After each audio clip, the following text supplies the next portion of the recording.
Со вкупен број од близу 170 досега починати, од кои дури 20 само во последната седмица, Прилеп изби на врвот на листата на црната ковид статистика, покажуваат графиконите на универзитетскиот професор доктор Дејан Трајковски, кој уште пред еден месец предупреди дека Прилеп станува македонскиот Вухан.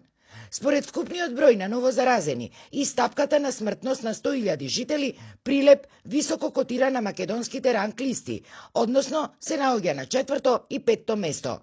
Но производот на овие две стапки го дава морталитетот, па така Прилеп е прв на македонската ранг листа со 70% повисока смртност од македонскиот просек, објасни за Алфа професор доктор Дејан Трајковски. Моментално бројките се во намалување, така наречената преваленца, односно бројот на активни случаи на 100.000 жители во Прилеп е некаде околу републичкиот просек.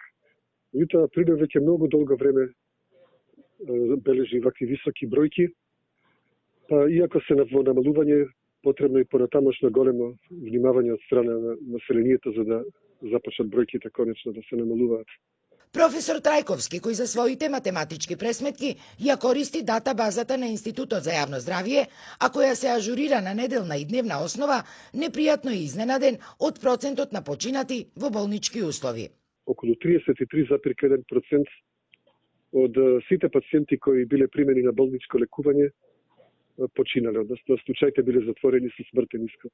И од првиот човек на општинскиот кризен штаб утринава ни беше потврдено дека бројот на починати пациенти и понатаму е загрижувачки, но според него веќе било забележано известно затишје од притисокот на новозаразените пациенти, а зголемен бил и бројот на оздравени граѓани.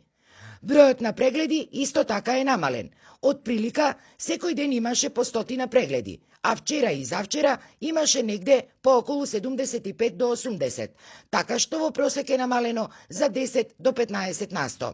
Во последните 7-8 дена, бројот на оздравени пациенти е поголем од бројот на новозаболени.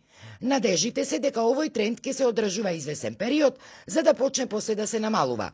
Ама, заради престојните празници, стравувањата се дека после 20 јануари повторно ќе има зголемување на тој број, што било и за очекување, велат оттаму.